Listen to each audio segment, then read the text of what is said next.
Okay, we are live. Welcome to Boston Basic Income. I'm Alex Howlett.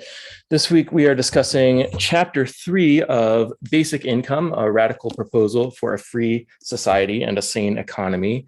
And the title of this chapter is Prehistory, Public Assistance and Social Insurance. So there have been various kind of social protection schemes that have been proposed and implemented throughout the past several centuries. And a couple of the categories they fall into are the idea of public assistance, which is specifically targeting the poor and helping them, and social insurance, which is more kind of everybody's on the same level and we're all putting, kind of saving money away and or pooling our resources. And then, if any of us fall on hard times or falls into unemployment or something like that, then you've paid into the system, so you get something out. So it's more like an insurance scheme, something like that. Social Security is a form of this, as is unemployment insurance and stuff like that.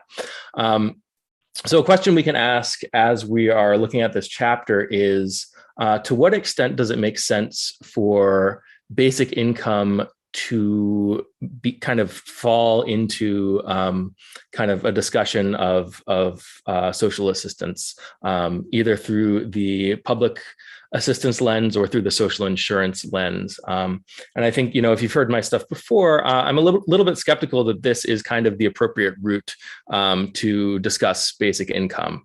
Is it for the purpose of assisting the poor or that kind of thing? Or is it just kind of a normal thing that a society needs to provide for its people as kind of a basic functioning of the economy, that kind of thing. So there's a lot of interesting history in here about different schemes that were tried to kind of like help the poor, solve this problem of poverty, or even just acknowledging that some people are poor and they're going to constantly need support and stuff like that. So let's get to the first excerpt from the article here. I'll share that up. The story cannot be properly understood without talking first about two other models of social protection, public assistance and social insurance. Their gradual implementation has deeply shaped the context in which interest for basic income has developed and into which it will need to be fitted in due course. So it's an interesting point here. The next chapter after this one is going to be talking more about the history of the idea of basic income itself. And this chapter is more focused on kind of these other, I guess they would argue that they're more primitive schemes to support the poor. A question we can ask, like I was just saying, is whether there really needs to be a connection between the two. Is it true that the story of basic income cannot properly be understood without talking about these kind of welfare programs and stuff like that? I'm not so sure about that. I kind of came through basic income, wasn't thinking about poor people. I wasn't thinking about any of that stuff. I was thinking about, there's, the possibility of distributing money to people in a more efficient way. And I think that's maybe a cleaner way to look at it. And I think some of the intuitions that we have from these other social assistance schemes, like, we're trying to get people jobs, we're trying to kind of like help them be like regular participants in the economy, stuff like that, that can get in the way of kind of thinking about basic income clearly. So I'm not sure I agree with this excerpt here, which is actually justifying why this chapter is in the book. I'm not sure we need this chapter in order to kind of really understand basic income, but it's in the book, so we are going to talk about it. So let's see. Yeah, so there's some interesting stuff in here in terms of so Chance asked the question in the chat. Why should we care about distributing money to people? Why do we care about consumers?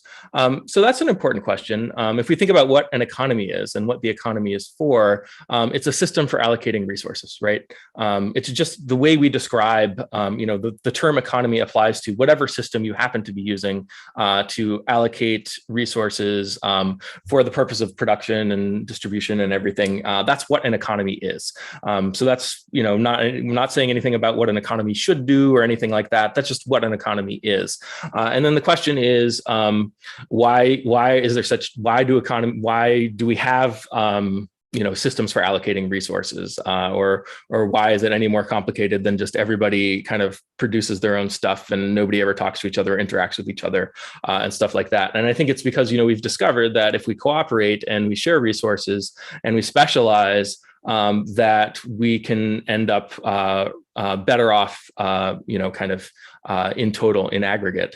And so now we have economies with markets where people are trading with each other and all of that kind of stuff. So the question is, why do we care about distributing money to people? Well, once you have a large scale market-based economy, now you need a pricing and payment standard. And that's the thing that we call money.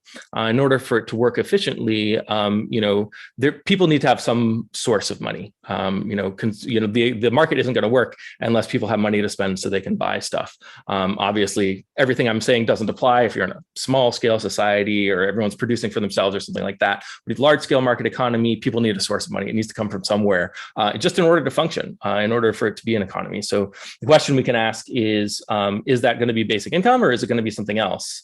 Or what combination of mechanisms are we going to use to get money into the hands of consumers?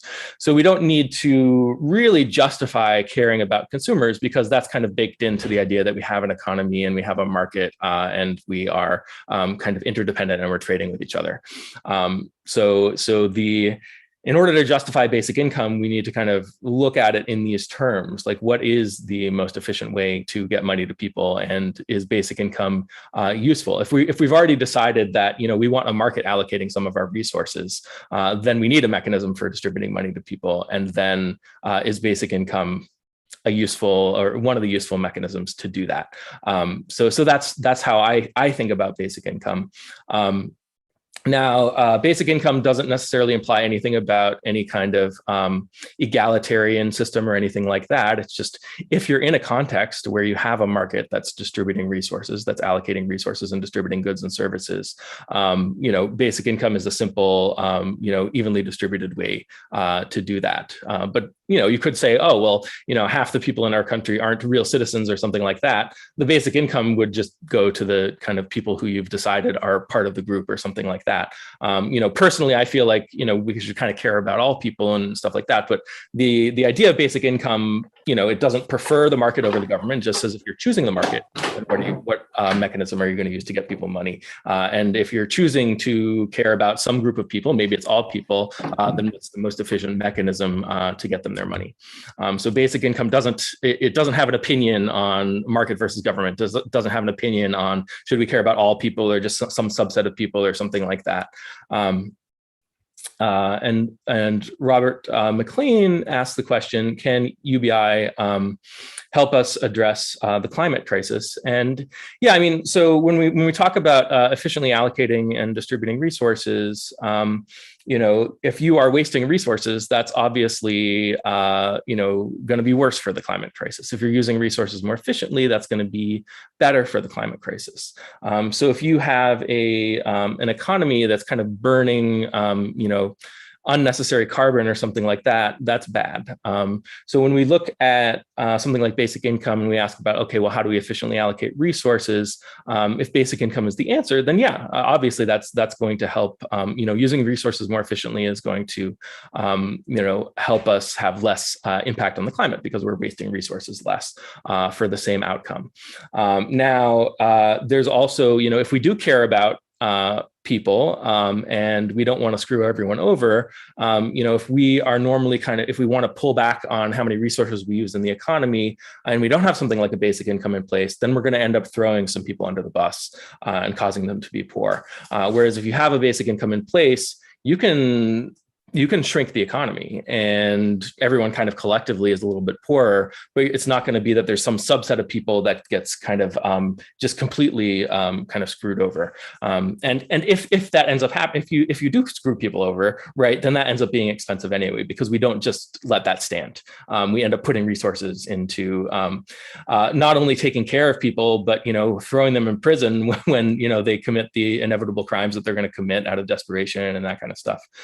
So basic income is I would say, an important component to an efficiently functioning market economy. And if you remove that, if you don't have a basic income, then the way we get people their money is broken, and this breaks a lot of other things. And I would say that emissions and resource waste, and labor is a resource too, right? People's time is a resource. So if we are employing people to push money to them, that's a waste of resources as well.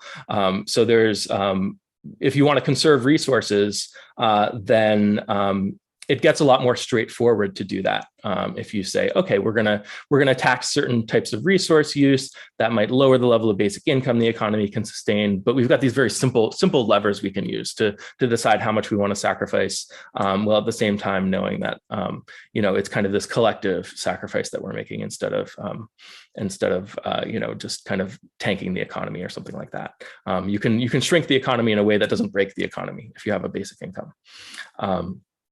Yeah, but I mean, there's also ways to grow the economy and use fewer resources at the same time if we're using resources more efficiently. So there's really kind of a lot of ways in which a properly functioning economy is more synergistic with having a less of a negative impact on the environment.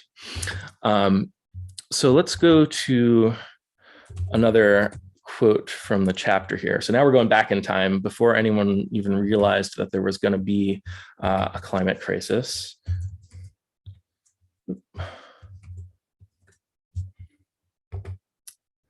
So we'll share this up.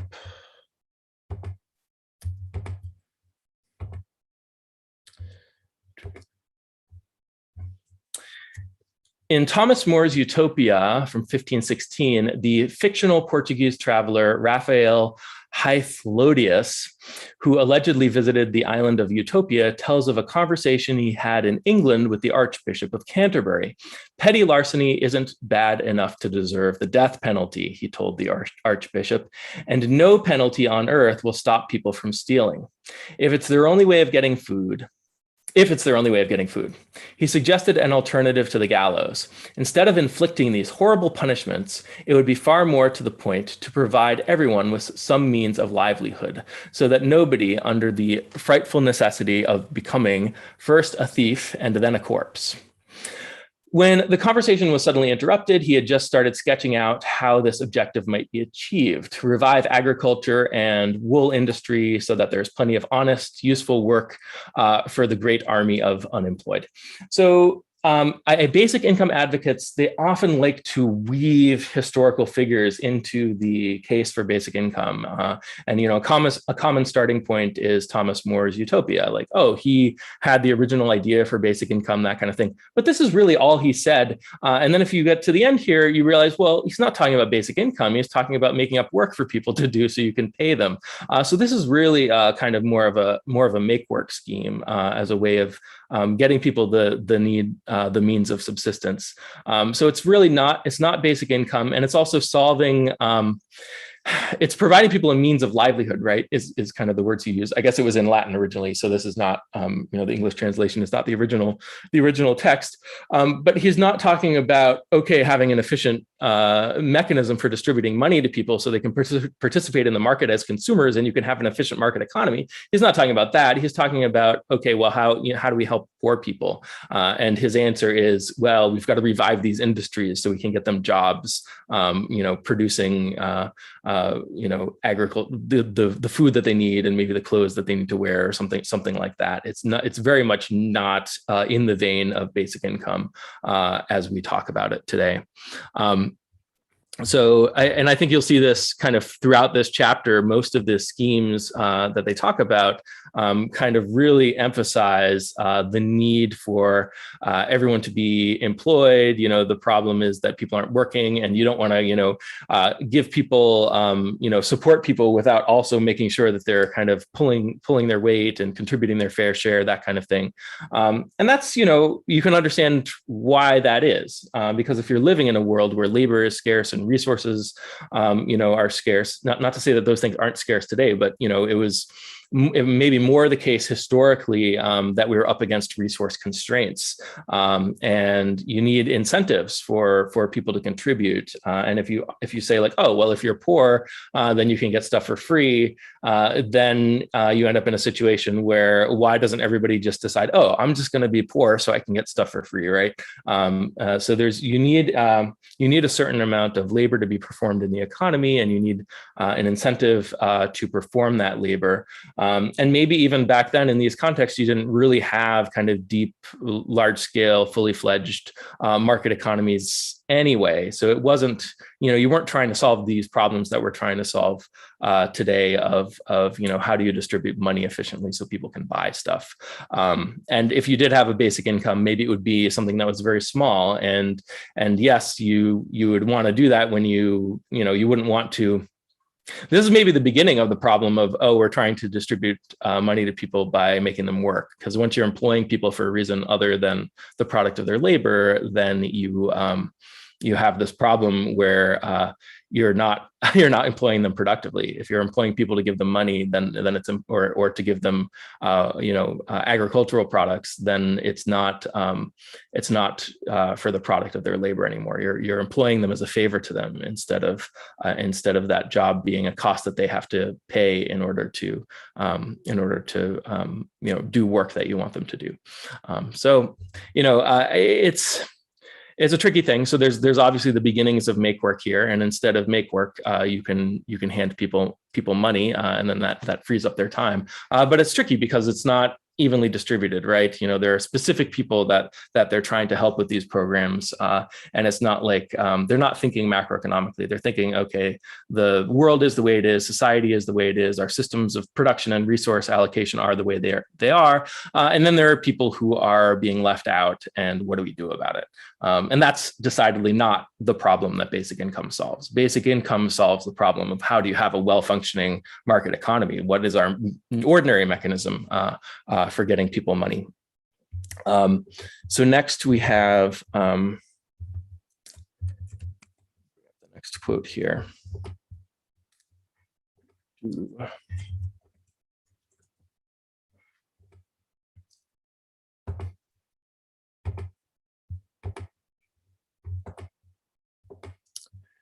So this is the next guy. This is Vvase.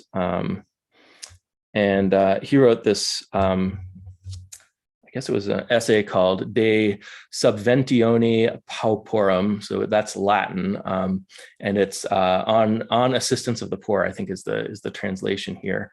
It was the first developed plea for a scheme of public assistance, the first form taken by what is now called the welfare state. The first half of the book consists of a theological discussion that anchors the scheme in the Christian duty of charity. The obligation to help the poor is an old theme in Christian tradition, sometimes expressed with great vigor. So a problem with this approach is that it forces you to divide the population into two groups, into classes, right? Who's poor and who's not. So it entrenches people in particular social classes. If you have a well-functioning system, then that wouldn't keep people in the category of, okay, these are poor people. It would not have poor people, right? It would be a well-functioning system in which nobody kind of ends up in this category. So I think the Christian duty of charity, I think there's a lot in religion that has to do with norms of contribution and maintaining the incentive to work. You don't want everyone to feel like, oh, it's okay to be in this other category, because then for everyone it would be okay to be a taker rather than a maker. So you have to kind of divide people into these two groups. And for the people who don't consider themselves poor, you want to maintain their incentive to contribute and even kind of contribute to help the people who are poor. Yeah, go ahead, Bethany. Yeah, I think that's right. Although I wonder if, like, in some situations, this might just refer to people who are temporarily on hard times, like somebody who's widowed, or various things like that. That might seem somewhat inevitable. Like when you talked about kind of the temporary sort of falling on hard times version of needing assistance versus sort of the chronic needing of assistance because you're in a particular group. And it's not, I think what I know, which is very little bit and very small and vague, but like in early Christianity, I think they were one of the arguments for why it spread and succeeded so well is that there were a lot of strong norms for helping people when they were sick or like when they were widowed or things like this, which is a little bit different from helping like this whole other class. It was like more about helping each other in times of need, insurance policy type situation. So I'm not sure how relevant that is to your point, because I think your point applies at other times in history, but just throwing that out there. Yeah, and I think in this chapter, they're kind of dividing it into public assistance versus social insurance. So what you're talking about is more of a social insurance perspective, yeah. Whereas here, I think they're emphasizing the public assistance character of things, and I think that there's probably elements of both in all of these schemes, and throughout history, there have kind of always been elements of both. The story they tell here is kind of there's more public assistance, and then someone figured out, oh, now what about social insurance, where instead of the rich people helping the poor people, it's workers helping themselves and that kind of thing. But it's maybe the dividing line is not so clear cut. Yeah, exactly. Yeah. So let's go to the next one here.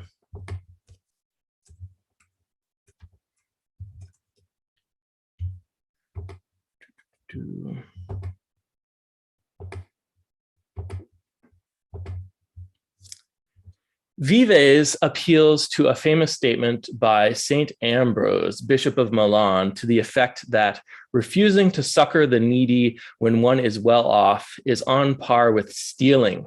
It is the hungry man's bread you withhold, the naked man's cloak that you store away, and the money that you bury in the earth is the price of the poor man's ransom and freedom. So this is an interesting point because they're thinking of money as kind of like if rich people are holding on to it, then other people don't have it. Of course, in today's world, burying money in the earth or otherwise destroying money and not spending money just frees up more space for other people to buy things, for other people to spend money. So the less money that rich people spend, the more money we can afford to give to the poor that they can spend. We don't need rich people to give poor people money directly or indirectly. We don't, in order to give money to the poor, we don't need to take money from the rich. We just need to ensure that they're not taking up those resources. They're not using up those resources. So if we have a way of ensuring that rich people bury all their money in the ground, that gives us a great way to boost the amount of basic income and ensure that there are more resources on the market that the market can allocate for everyone else. Yeah, go ahead, Bethany. Yeah, I just think it's interesting to point out a couple of things here. Like one is that the effective altruist today still might feel this way to some extent, that like, well, Peter Singer, for example, the philosopher, makes an argument that you're kind of obligated to help other people with money that you don't need, that you spend on things that you don't need, things like that. And so like, this is kind of a continued thread in terms of how people feel. I also think it's interesting that this passage is trying to make an analogy between omission and commission, because usually, of course, we don't think of stealing somebody's bread as the same thing as not buying them bread. So he's trying to kind of overcome that intuition, but that's like very deep in our psychology, that like failing to help is really different than sort of actively hurting, and that some would argue like allows people to get away with kind of not helping a lot of people that they could help. I also think it's interesting though that when you and I talk about this, you tend to have a view that's just a bit more I don't know, your view tends to be that this is better left up to like a central authority anyway. And so you don't tend to maybe put as much onus on individual people that happen to have more money. I don't know if that's a practical thing, like you just don't think they're likely to do it, and it's not the most efficient way to deal with things or what. But it is an interesting question, because you could say that like given the current government and the current situation, maybe some people would feel that they do have an obligation to use their money to help. But then there's this other question of like, how should the society be designed optimally? Yeah, I think for me, I divide kind of resource allocation into two categories. There's the stuff that the government allocates directly, and then whatever's left is kind of left to the market. And then how do you allow the market to allocate resources as efficiently as possible for the resources that we do leave to the market? And then basic income allows us to do that, right? That's what gives consumers access to the market. And then through individual actions and everything, people acting in their own self-interest, that kind of thing, the market allocates resources and produces goods and services for the consumer. consumers. Now there's this third possibility, which is that you have individual rich people making decisions about how resources should be allocated for other people out of the goal of helping other people rather than kind of their own self-interest, that kind of thing. So essentially what you're proposing is that these really rich people are kind of maybe picking up the slack for the government. They're allocating resources that in a way that maybe the market is not going to allocate efficiently, and that the government is failing to do what they're supposed to do efficiently or something like that. My sense is that the goal ultimately, that's another symptom of a problem, right? Of government failing to operate efficiently. And my sense is that what we would want a system in which everybody just kind of acting in their own self-interest actually is it does result in what's best for the people in terms of the private sector. So the fact that it's not working that way, the fact that people working in their own self-interest isn't providing the maximal benefit to ordinary people is a sign that we've set the parameters for the system wrong. We set the incentives wrong. So rather than trying to talk people into giving more to charity or something like that, if your goal really is to allocate money in that way, kind of tweaking the incentives of the system to make that happen. But my sense is that a lot of this stuff is really stuff government should be doing, and then the effective altruists are maybe like kind of trying to pick up the slack or something like that.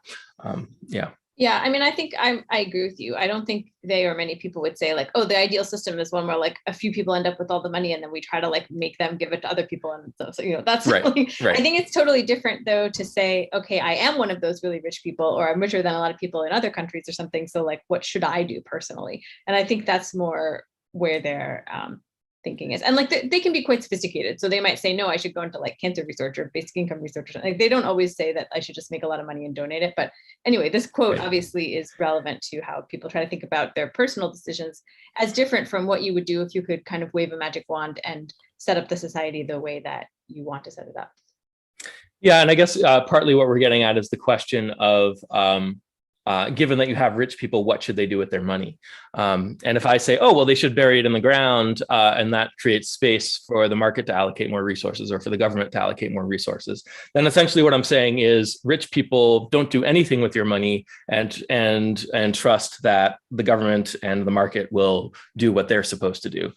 Whereas if you're trying to get the rich people to kind of use their money in particular ways that might be less efficient than what the market could do or less efficient than what the government could do. But if you don't have a basic income, especially internationally, I feel like that kind of changes that calculus, right? Like the Gateses are probably doing more good with their money than they would if they buried it in the ground by trying to do things that are helpful for the poorest people in the world. I haven't deeply researched what they're doing, but theoretically, at least they could be doing more good because like I said, nobody is doing that. So like you could like, call it a symptom, but like they're kind of trying to pick up some of the slack there. Not that nobody's doing it, but there isn't enough happening. Yeah, I think you're right. They are picking up the slack. The government is failing to do a lot of things, including paying out a basic income. And there's better things that, right, given this context of the way we get people money being broken and other things, that the government needs to be doing, they're not doing.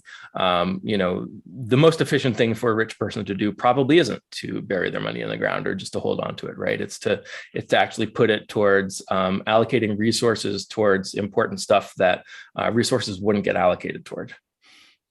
Is that kind of what you're getting at? Yeah, exactly. And yeah, I mean, I think I've made this point enough times, like this difference between the individuals trying to figure out what they should do given like the slack and that needs to be picked up versus like the government. Yeah. Robert, did you have a comment? I noticed you unmuted. Yeah, sorry. The subtitle for the book is a radical proposal. Why is it a radical proposal? Yeah, I mean, I think so. They're using radical in the sense of gets to the root of the underlying problem and kind of the root of the solution.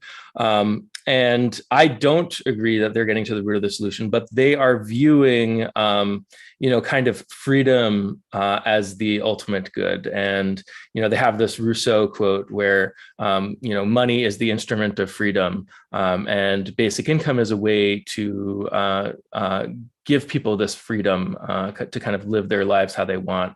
So that's the sense in which they're thinking of it as radical.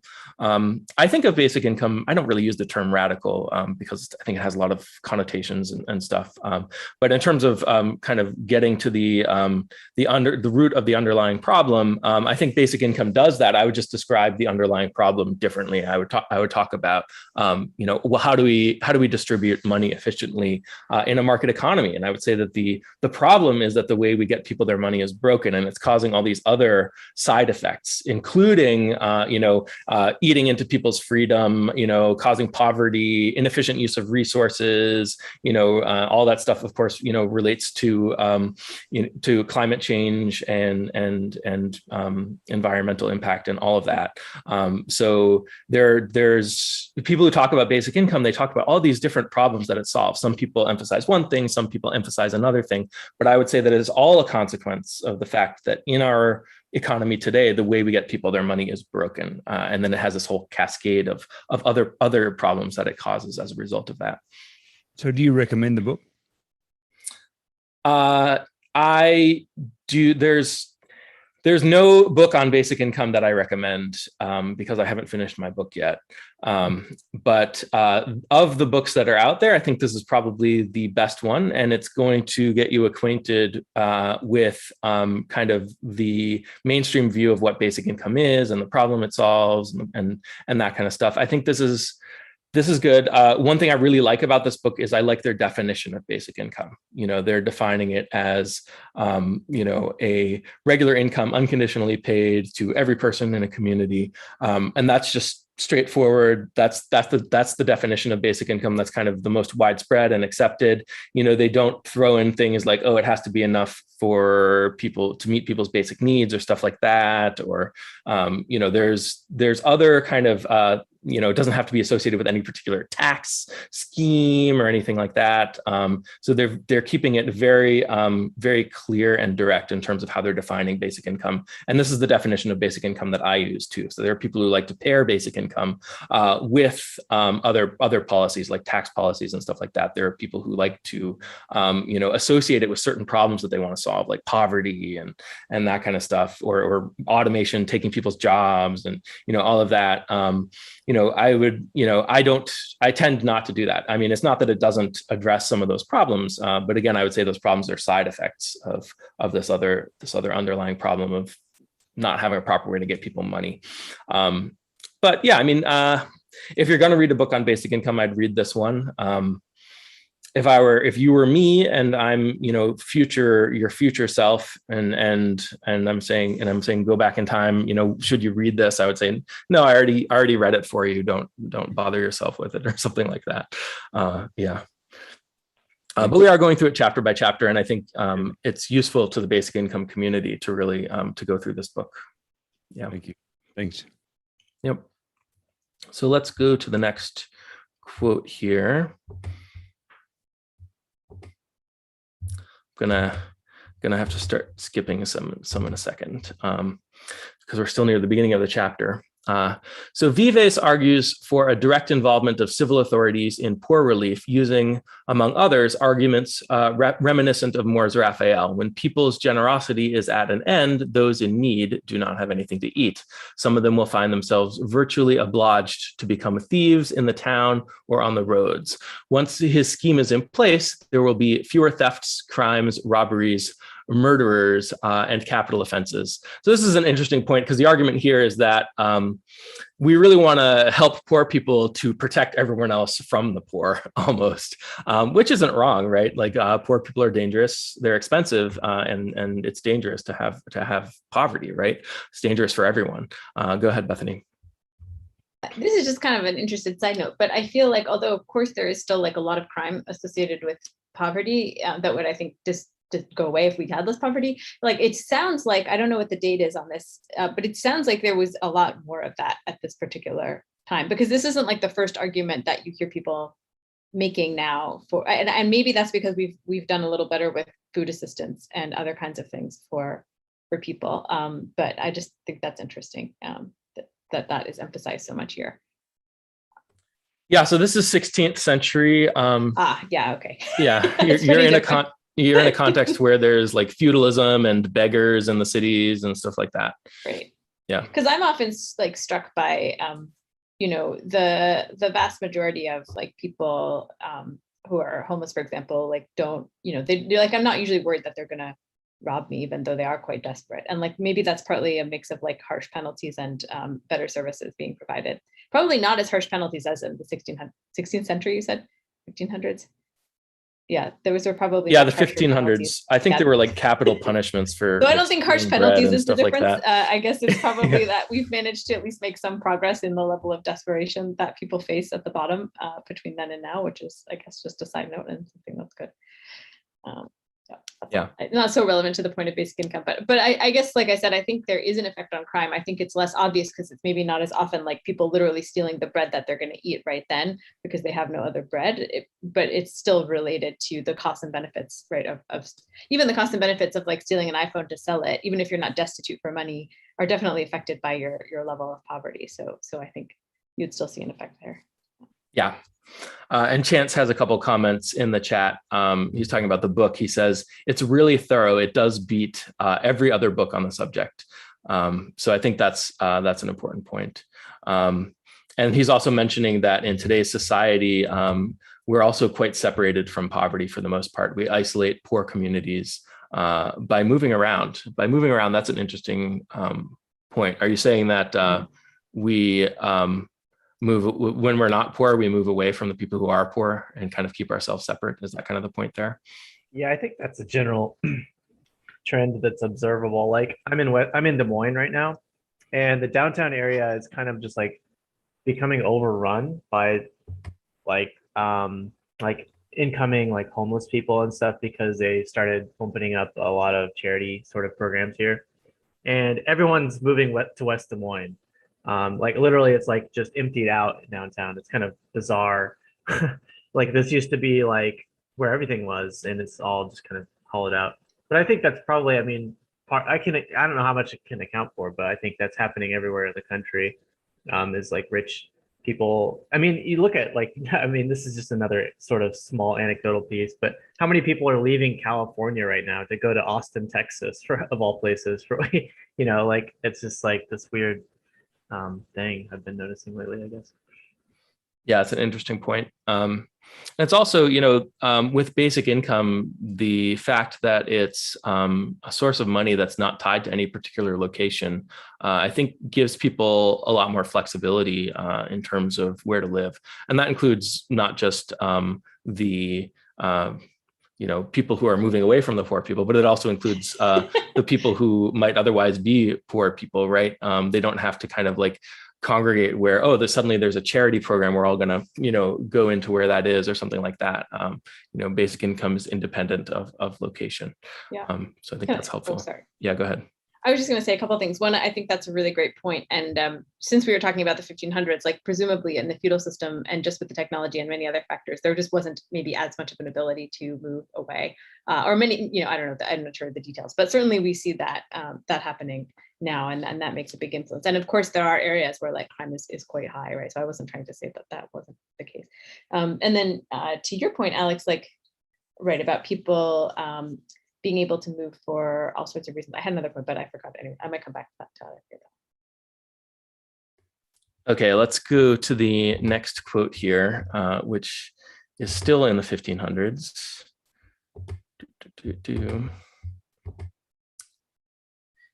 In 1520, just 3 years after posting his theses in Wittenberg, Martin Luther wrote this in an open letter to the Christian nobility of the German nation. One of our greatest necessities is the abolition of all begging throughout Christendom. Among Christians, no one ought to go begging.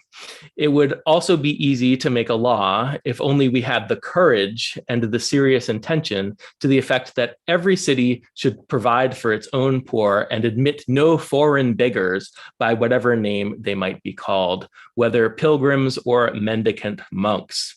The church establishment did not like this for two reasons. It infringed on the monopoly of the church over the care of the poor, and by banning begging, it threatened the livelihood of the Franciscans and Dominicans. By then, these mendicant orders, founded 3 centuries earlier, represented a powerful force. Unsurprisingly, therefore, Vvase feared that his book might be accused of dangerous heretic leanings.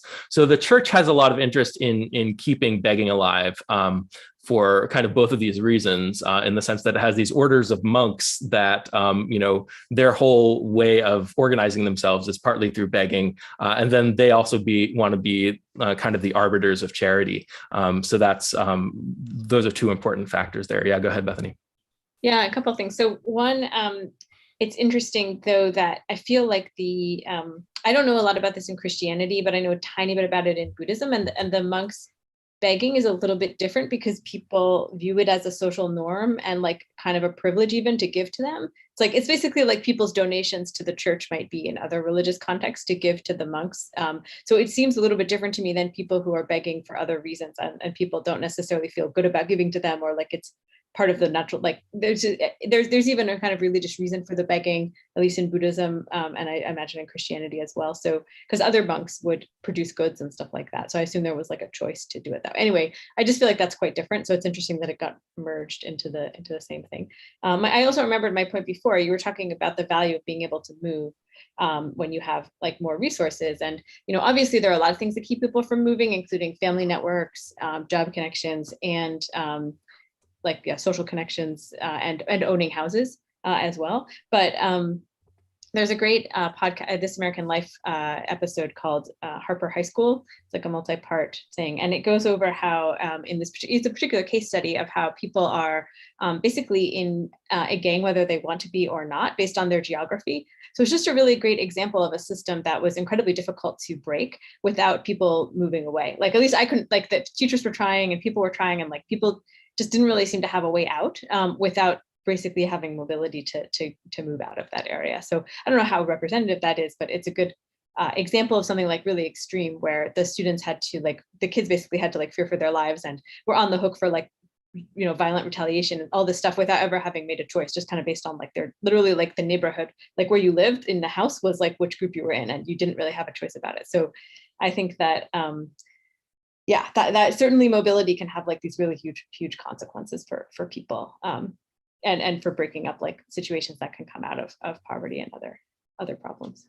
Yeah, that's an important point. And to your point about the begging, not necessarily being about poverty, that kind of thing. I wonder a little bit, since it's Martin Luther we're talking about here, I wonder if his anti-begging stance is partly to undermine the Catholic Church.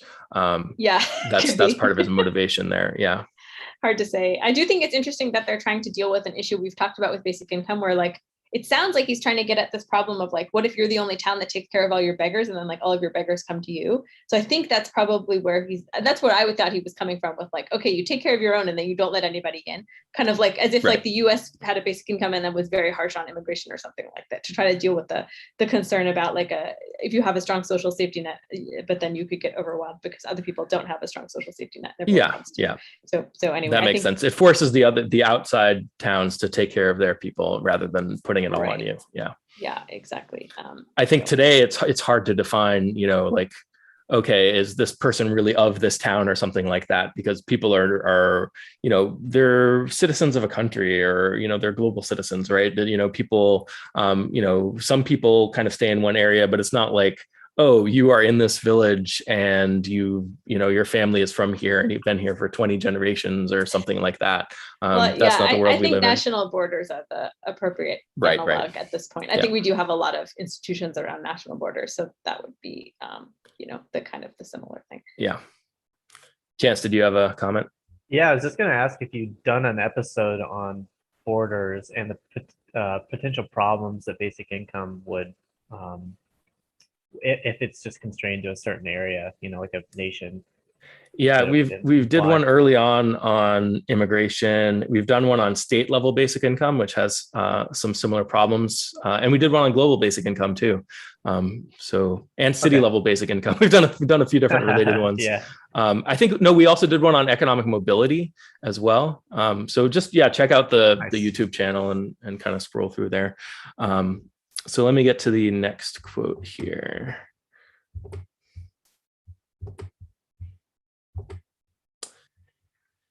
So now we're skipping ahead a couple centuries. So dating back to the origin of the poor laws, assistance in cash occasionally emerged in England, especially in years of exceptionally high food prices. Its various forms included payments to unemployed agricultural workers, allowances to large families, and even wage supplements. In May 1795, the magistrates of the district of Speenhamland in the south of England passed a resolution that amounted to a systematization of such occasional measures. It required parishes to pay a cash benefit that would complement the earnings of poor workers. This complement was calculated so as to enable each household to reach a threshold linked to family size and the price of wheat. So this is a tricky thing here, because now this looks like you're indexing the benefit to inflation, right? So now you have a problem where giving people the money to buy wheat is actually going to affect the price of wheat. If the reason that people don't have access to wheat is because there's a wheat shortage, then giving them more and more money isn't going to magically necessarily get them more and more wheat. But I think, the important defining feature here is that the benefit is in cash rather than in kind. A lot of the previous stuff we were talking about were kind of in-kind benefits, providing for the poor. So this is kind of, in the direction of basic income, in the sense that basic income is a cash payment to everyone. And that's good, I suppose.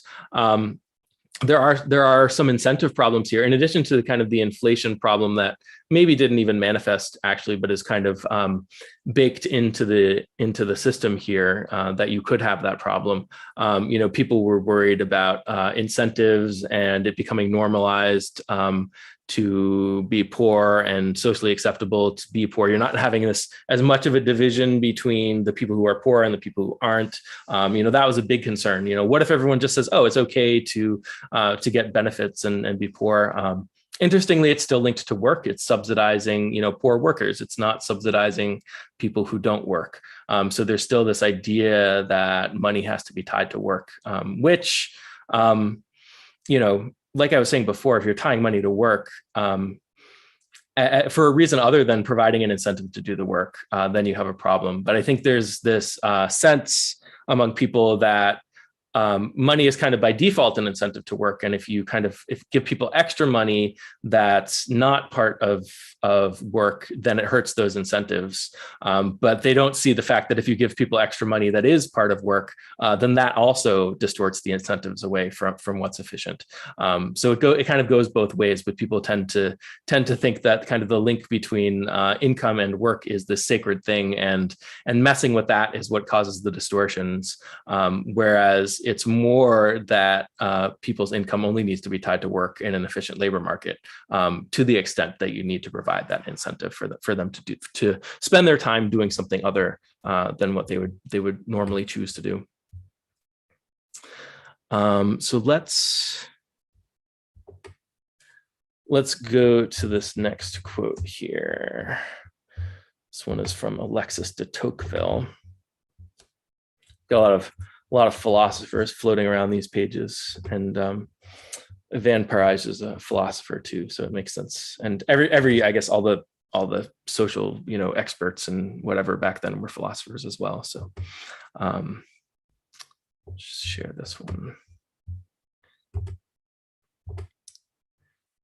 So this is the quote from Tocqueville. I am deeply convinced that any permanent, regular administrative system whose aim will be to provide for the needs of the poor will breed more miseries than it can cure, will deprave the population that it wants to help and comfort, will in time reduce the rich to being no more than the tenant farmers of the poor, will dry up the sources of savings, will stop the accumulation of capital, will retard the development of trade, will benumb human industry and activity, and will culminate by bringing about a violent revolution in the state, when the number of those who receive alms will have become as large as those who give it, and the indigent, no longer being able to take from the impoverished rich the means of providing for his needs, will find it easier to plunder them of all their property at one stroke than to ask for their help.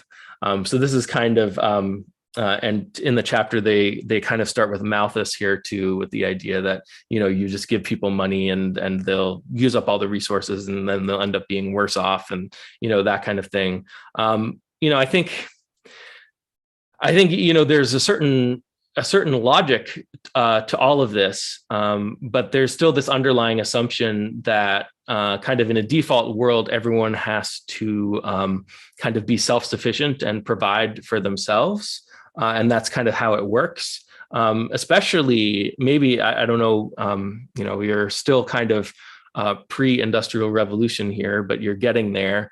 And then in today's economy, certainly it's not the case that it's useful for people to provide for themselves or to consume in proportion to what they produce, because we just have so much specialization and efficiency that, a lot of stuff can be produced without very much labor. And then you're just wasting people's time by kind of forcing them to be self-sufficient. We have all these people or businesses that are happy to produce output and accumulate money, right, on an ongoing basis. That means you can give people money and they can spend that money to consume goods and services on an ongoing basis. And that's not necessarily problematic in any way. Chance says he loves this quote. Yeah, it's really kind of emblematic of, I think, how a lot of people feel about the poor, that there's this idea that if you don't have these structures in place that threaten people with poverty, then the whole system will break down or something like that. And I think, to some extent that even is true. You do need the incentives there. It just doesn't necessarily have to be, all the way to poverty or something like that. All the, threatening people with actual poverty or something, it's, there's still, paying people to do work, you have that money that you wouldn't have had otherwise. So there's compensation there. There's an incentive there. So the incentives are important. They just don't necessarily have to be as extreme as some people make it out to be. So let me go to the part about social insurance.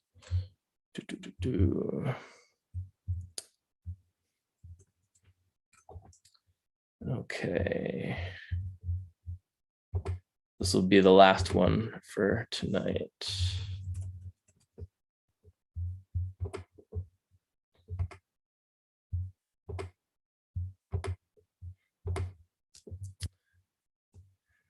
This idea of contribution-based social insurance for all workers and their families is fundamentally different from the guiding idea behind public assistance.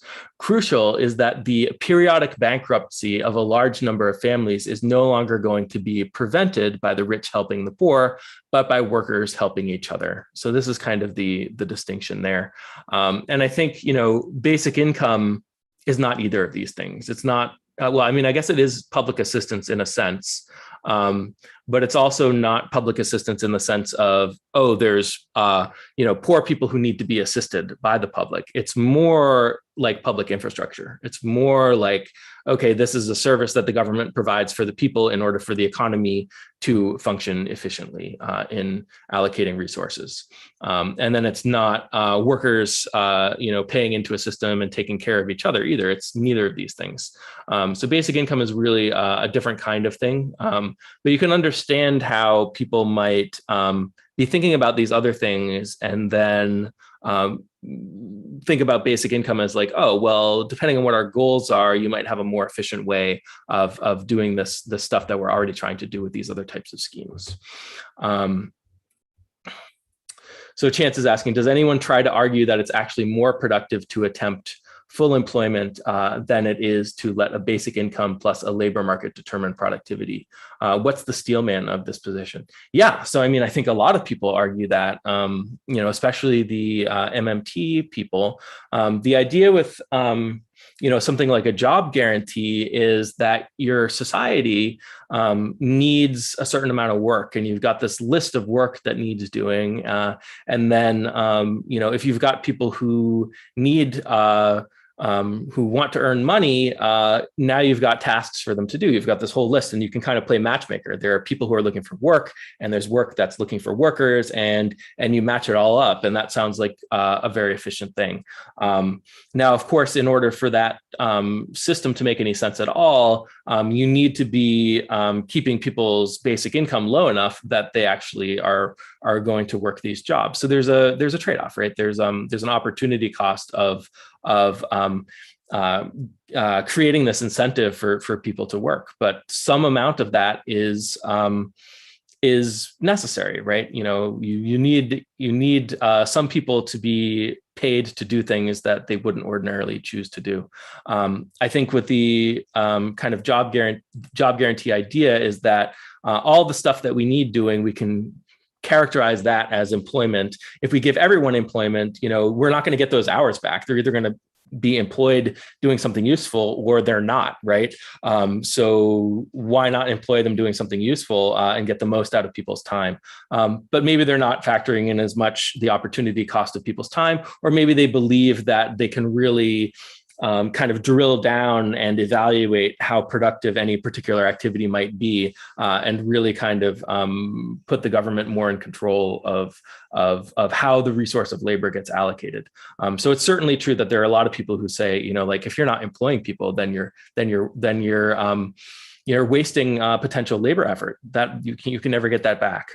So that's something that's important to kind of engage with people on, because it's very, very ingrained, not just with MMT, but I think people's intuition is that if people aren't working, then they're not contributing, or if they're not selling labor in the labor market, then they're not contributing, or they're not doing something productive or something like that. They would be more productive if you had them do that.